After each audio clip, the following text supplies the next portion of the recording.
थकित को शांति का वचन। भगत सिंह के द्वारा। नवंबर 14।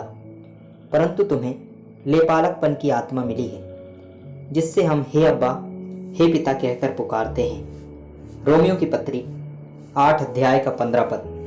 पुत्रता का दर्जा हमें परमेश्वर की पवित्र उपस्थिति में प्रवेश करने का हियाव देती है। दास बिना अनुमति के अपने स्वामी की कोठरी में प्रवेश नहीं कर सकता, और जब वह ऐसा करता है तो वह एक निश्चित मात्रा में भय के साथ होता है। लेकिन एक पुत्र साहस पूर्वक अपने पिता के पास आता है, और यदि वह छोटा लड़का है तो वह अपने पिता की जेब में अपना हाथ भी रख सकता है। एक पुत्र के रूप में यह उसका विशेषाधिकार है। उसी तरह हम कह सकते हैं कि परमेश्वर हमारा पिता है, और इसलिए हम किसी भी समय किसी भी आवश्यकता के लिए हियाव के साथ उसके पास जा सकते हैं।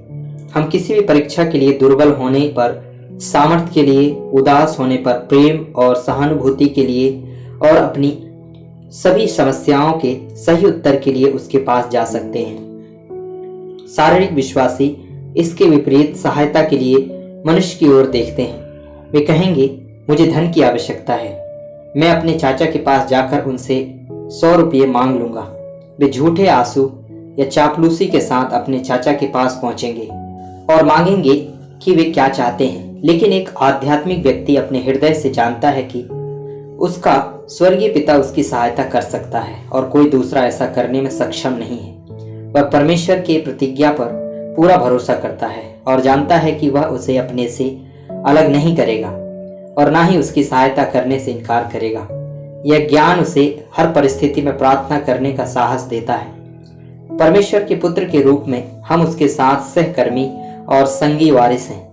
केवल जैसे जैसे हम आध्यात्मिक रूप से बढ़ते हैं, हम इस हियाव का भरपूर आनंद लेते हैं। सामर्थ्य का आत्मा 2 तीमुथियुस 1 अध्याय का 7 पद हमें अपने बोझों को आनंद और धैर्य के साथ सहन करने में सक्षम बनाता है। बिना किसी अपवाद के हम सभी पर कोई ना कोई बोझ जरूर होता है। यह परिवार या व्यवसाय या कलीसिया के संबंध में हो सकता है। केवल उसकी कृपा ही हमें अपना बोझ उठाने और विजयी होने में सक्षम बना सकती है। हम व्यक्तिगत अनुभव से जानते हैं कि कैसे परमेश्वर हमें बार बार हर तनाव और सताव के लिए अधिक अनुग्रह देता है। यही कारण है कि आत्मा से भरा हुआ व्यक्ति स्वेच्छा से दूसरों के बोझ को साझा करने के लिए आगे आता है, जबकि एक शारीरिक विश्वासी अपनी कठिनाइयों पर बड़बड़ाएगा और दूसरों को उनके लिए दोषी ठहराएगा।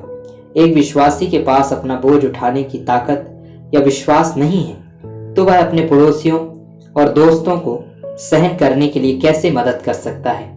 आत्मिक मनुष्य परमेश्वर और उसकी बहुमूल्य प्रतिज्ञाओं पर निर्भर होता है और कहता है, जो मुझे सामर्थ्य देता है उसमें मैं सब कुछ कर सकता हूँ। फिलिपियों की पत्री 4 अध्याय का 13 पद। प्रेम से बोझ सहने की क्षमता एक आत्मिक विश्वासी की विशेषता है।